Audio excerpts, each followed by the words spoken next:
ये बहुत latest topic है जिसको बताने वाले हैं और इसके ऊपर कई आर्टिकल भी है। और मेरा ये रहता है कि जो छात्र रहे वो आसपास के जो घटनाएं हो रही हैं उससे अवेयर रहे।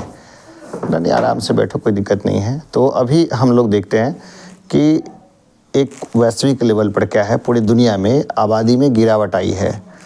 खास करके जो वहाँ पे यंग लोग हैं उनकी आबादी क्या है, बहुत ज़्यादा नीचे जा रही है और एल्डरली पीपल्स बढ़ रहे हैं, बुजुर्ग लोग की संख्या ज़्यादा हो रही है।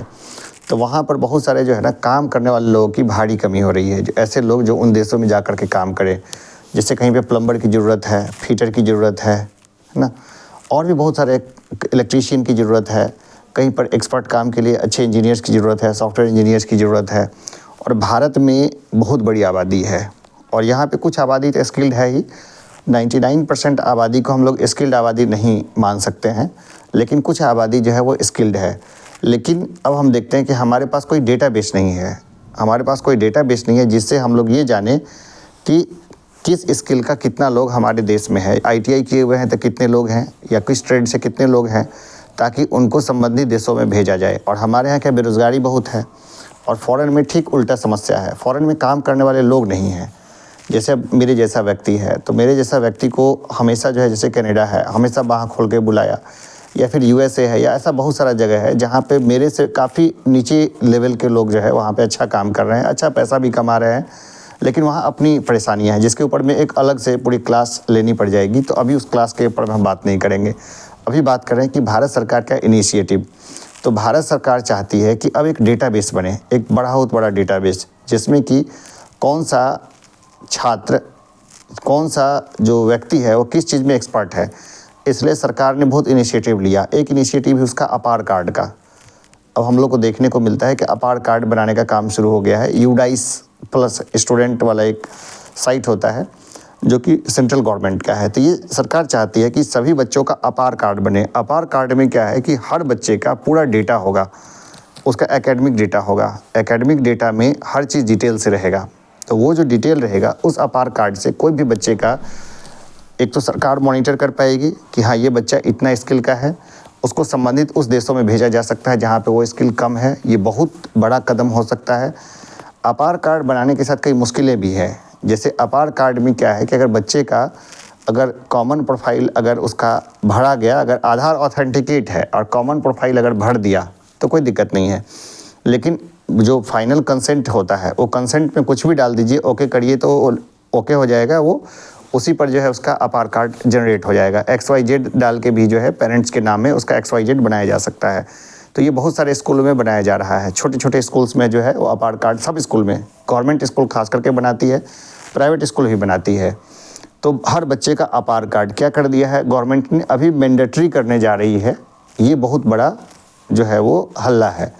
अभी तक कुछ किया नहीं है, लेकिन इसमें क्या IT एक्ट की धाराएं इसमें साथ में जुड़ती चली जाती है, क्योंकि ये कंसेंट फॉर्म है। अगर बिना कंसेंट फॉर्म का किसी का अपार बना दिया और बच्चा अगर क्लेम करता है कि मेरे अपार कार्ड में ये गड़बड़ी है, तो उसको सुधार पाने का अभी मैकेनिज्म नहीं डेवलप हुआ है। इसके अलावा सभी एंट्री सही होनी चाहिए हमेशा। मैं अपना एक अनुभव बताता हूँ कि एक तहसीलदार थे आमेर के, तो हम लोग बैठे हुए थे एक साथ, है ना। अब बहुत बड़ा इशू नहीं है, जैसे कि अपने यहाँ जैसे कॉमन तबके में लोग समझते हैं अरे फलना एरिया वो सब कुछ नहीं हो, तो घर का इशू है कि बड़े से लोग हैं वो भी इंसान ही है, सबके साथ बातचीत अच्छे से होती है। तो उस तहसीलदार के पास एक इशू आया हुआ था, एक वेरिफिकेशन का। एक व्यक्ति था जो कहीं और रह रहा था, जैसे कि डेरा पे रहते हैं ना लोग, कहीं लेके घर वर, तो रेंट पे कहीं लेकर के रह रहे थे। तो रेंट पे लेके रहने से उन्होंने क्या किया, उसी एड्रेस को परमानेंट एड्रेस बना करके और अपना आधार बनवा लिया, और वहीं से उन्होंने क्या किया, अपना पासपोर्ट इशू करवा लिया। फिर बाद में क्या हुआ कि कुछ कारण से उन्होंने रेंटेड था तो चेंज कर लिया जगह को। एक बहुत छोटे से मसले में वो फ़ॉरेन में फंस गए। तो उन्होंने क्या किया कि वहाँ पर जो पासपोर्ट पे जो एड्रेस था उस पर वेरिफिकेशन करवाई वहाँ फ़ॉरेन के एजेंसी ने। तो मालूम पड़ा इस नाम का कोई व्यक्ति का परिवार या कोई व्यक्ति वहाँ नहीं रहता है। जाहिर सी बात है, रेंटेड घर था। तो इस कारण से वो लगभग साल 1.5 साल से वो पड़े हुए थे। और एम्बेसी के जरिए उन्होंने फिर जो है वो संपर्क किया था कि आमेर के किसी दूर दराज में उनका घर था, कि तहसीलदार उनको वेरीफाई करे ताकि वो सही हो काम। तो यहाँ पर अपार के साथ भी वही मुश्किल है कि डेटाबेस तो बन जाएगा छात्रों का, लेकिन अगर गलत एंट्री है तो गलत एंट्री से इन फ्यूचर में हो सकता है कि वो कहीं ना कहीं लाइफ में फंस जाएं। इसलिए नैतिक दायित्व है कि हमेशा क्या हो, सही एंट्री हो, क्या हो, हमेशा सही है। जो होशियार है, जैसे हर जगह पे बना रहे हैं टीचर्स, तो टीचर्स के पास, सबके पास कंसेंट फॉर्म होना चाहिए। दुखद ये है कि बिहार में एक बड़ा कॉमन सा चीज़ है कि सब चलता है ना, तो वो क्या, कंसेंट फॉर्म है नहीं, बच्चों का डिटेल्स है नहीं, और वो उसका आधार पकड़ा और किसी पेरेंट्स का आधार लिया और अपार बना दिया। और ये जिम्मेवारी होती है वर्ग शिक्षक की। नॉर्मल जिम्मेवारी वर्ग शिक्षक का है कि वो इस अपार कार्य में आगे बढ़ के काम करे। लेकिन आश्चर्य लगता है कि बहुत सारे स्कूल में वर्ग शिक्षक नाम का कोई चीज़ ही नहीं है।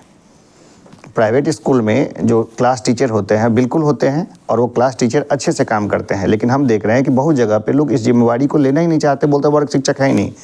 वो भी इशू नहीं है। दरअसल मैं कॉलेज में जब था, इंजीनियरिंग कॉलेज में जब मैं पढ़ा रहा था, तो वहाँ पर क्या इशू था कि हर बच्चे का डेटाबेस मैनेज करके रखना होता था, और डेटाबेस जो मैनेज करना होता था तो ये काम किसका होता था, क्लास टीचर का नहीं होता था। ठीक है, वहाँ पे एक कॉन्सेप्ट था ट्यूटर गाइड का, टीजी। ठीक है, यहाँ पर जॉब करने से पहले 10 साल तो इंजीनियरिंग कॉलेज में भी रहे ना, तो वहाँ पर क्या था कि ट्यूटर गाइड का कॉन्सेप्ट था। ट्यूटर गाइड जो होता था वो 20 बच्चों का एक ट्यूटर गाइड होता था।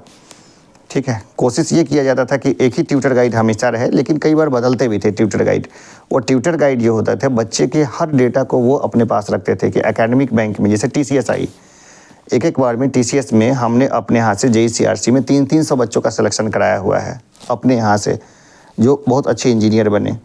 तो ये वहाँ पर क्या था, जैसे कि ट्यूटर गाइड है, तो ट्यूटर गाइड 10th में बच्चे का कितने मार्क्स आए, 12th में कितने मार्क्स आए, इसके बाद हर सेमेस्टर में कितने मार्क्स आए, क्योंकि उसमें मैंडेटरी था कि 10th में भी 65 प्लस चाहिए।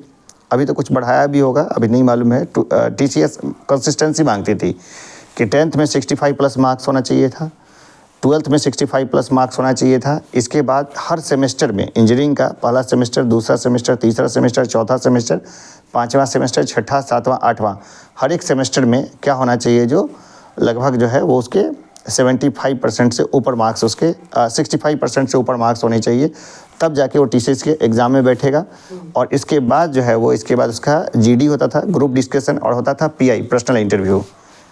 ठीक है, तो ये सारा स्टेज था। तो मेरा तो एचआर में एमबीए भी है, हम ट्रेनिंग एंड प्लेसमेंट से बहुत गहराई से जुड़े हुए थे, और वहाँ पे लगभग 1000 बच्चों के प्लेसमेंट में डायरेक्ट हाथ था, 2000 बच्चों को पढ़ाने में, और इसमें डायरेक्ट हाथ था। अब यहाँ पे जो है ये जो सिस्टम है, इस सिस्टम में मेरे बुद्धि का, मेरे समझदारी का कोई जो है इस्तेमाल नहीं है। ठीक है, इसलिए मजबूरी है कि कुछ और भी जो है, जो और भी प्रोजेक्ट है वो करें, उसमें स्टूडेंट्स को भी शामिल करें। जैसे वहाँ पे कई सारे प्रोजेक्ट भी किए थे, DST funded, directorate of science and technology जो है वो फंड देती है। कोई भी व्यक्ति जाए, तुम भी जा सकते हो, कि जाके बोलो कि मुझे कुछ प्रोजेक्ट बनाना है, तो वहाँ जैसे जाओगे प्रोजेक्ट बनाने के लिए, तो वहाँ पर क्या है, वो कुछ ना कुछ फंड जो है वो प्रोवाइड करेगी, मतलब पैसा देगी। वो प्रोजेक्ट को देखेगी, समरी देखेगी, सिनॉप्सिस वगैरह को, और इसके अकॉर्डिंग पैसा देगी। तो उस पर लोग काम करते थे, पैसा भी लेते थे। जैसे एक वर्चुअल क्लासरूम का प्रोजेक्ट था जो स्टूडेंट्स की सहायता से मैं बनाया था इंजीनियरिंग कॉलेज में। लगभग अभी जो वर्कलोड है उसका 50 गुना ज़्यादा वर्कलोड था, फिर भी दुखद नहीं था। इसलिए नहीं था क्योंकि वर्कलोड में क्या था कि क्लियर था कि स्टूडेंट्स को शामिल करना था, कि छात्र है ना, उसको रियल टाइम प्रोजेक्ट में उनको शामिल करना था, जो कि उनके प्लेसमेंट और बाकी चीज़ों में मदद दी थी। तो मैंने यहाँ पे 11th-12th में वो प्रयोग करना चाहा, लेकिन वो बहुत ज़्यादा सफल नहीं है, क्योंकि एक तो ग्रामीण बच्चों का इंग्लिश अच्छा नहीं है, हिंदी अच्छा नहीं है, वो इशू है। और दूसरा क्या है कि जो बच्चे हैं वो उन प्रोजेक्ट पे ज़्यादा इंटरेस्टेड नहीं होते हैं, क्योंकि कंप्यूटर का मतलब पेंटिंग समझते हैं। जैसे एक्सेल है, पेपर प्रेजेंटेशन है, इन सब पे उनका ध्यान नहीं होता है। या फिर जैसे कि कोडबा, C++, जावा, ये सब तो बहुत दूर की चीज़ है। लॉजिक डेवलपमेंट में ये सब ज़रूरी है, लेकिन वो जैसे कि पाइथन वगैरह की प्रोग्रामिंग है, उनको लेकर के बोला जा रहा है, लेकिन इस सब पे उनका ध्यान जो है बिल्कुल नहीं जाता है, अभी फ़िलहाल नहीं, समझ नहीं पाते हैं। तो ऐसा नहीं है, धीरे धीरे बदलाव होगा, लेकिन उसका भी बहुत बड़ा मार्केट है। जैसे कंप्यूटर पे काम करने वालों का बहुत बड़ा मार्केट है पूरे वर्ल्ड में। और किसी को अगर बेसिक्स अगर आता है कंप्यूटर में, बेसिक्स, और साथ में उसको इंग्लिश भी आ जाती है, तो इंग्लिश सिखाने के लिए भी हमने रखा हुआ है अपना सिस्टम वगैरह को। लेकिन इतना उलझन है ना पूरा लाइफ में कि उसको लागू नहीं कर पाए। जैसे कि चाहते थे कि उसको लागू कर दें, वो लागू नहीं कर पाए। और यहाँ पे देखो ये इतनी किताबें हैं, ये सारी किताबें मैंने पढ़ी हुई है ना। मैं चाहता हूँ कि जो लोग देखेंगे वो भी इसको देखें। तो ये सारी किताबें हैं, मैंने सारे सेमेस्टर्स की लगभग किताबों को जमा करके रखा हुआ है नीचे से ऊपर। मतलब 30% ही किताबें हैं, 70% किताबें यहाँ वहाँ छूटी हुई है, बहुत सारी किताबें छोड़ भी दी मैंने। तो यहीं पर है, ये स्टडी रूम है ना। तो यहाँ पर ये सारी किताबें हमने इकट्ठी कर रखी है। तो ये इशू है। तो यहाँ पर क्या है ना कि बदलाव बहुत धीरे धीरे आता है। लोग इसमें काम नहीं करना चाहते हैं कि बदलाव है, एक झटके से आएगा नहीं, कल नहीं आएगा, परसों नहीं आएगा, लेकिन हाँ धीरे धीरे आएगा। अभी जहाँ पोस्टिंग है उस पोस्टिंग की अपनी मुश्किलें हैं, सब कुछ खुद करो, इसके बाद जाके काम करो तो दिक्कत आता है ना। तो अभी बहुत अच्छा निर्णय है कि हम पोस्टिंग चॉइस पोस्टिंग कर देंगे। अगर चॉइस पोस्टिंग होती है तो लोगों को कम से कम खाना पीना बाकी दिक्कत नहीं रहता है। तो चाहते हैं कि तुम लोग कोई प्रोजेक्ट में जो है शामिल करें, जितने हैं वो वगैरह वहाँ पे भी करते थे। तो ये एक अच्छा निर्णय नहीं था कि स्कूल में जा कर के ज्वाइन करना, लेकिन इसके अलावा मेरे पास कोई और अच्छा निर्णय भी नहीं था। LNMU में उलझ ही चुके थे। LNMU में देखा ही, नेट क्वालीफाई, पैट क्वालीफाई करने के बाद भी और इंटरव्यू के बाद भी वो लोग बुला नहीं रहे थे, ठीक है। और बिज़नेस का भी देखो क्या हाल था, वो सारा चीज़ है। तो इसलिए वो एक है ना, वो इशू था।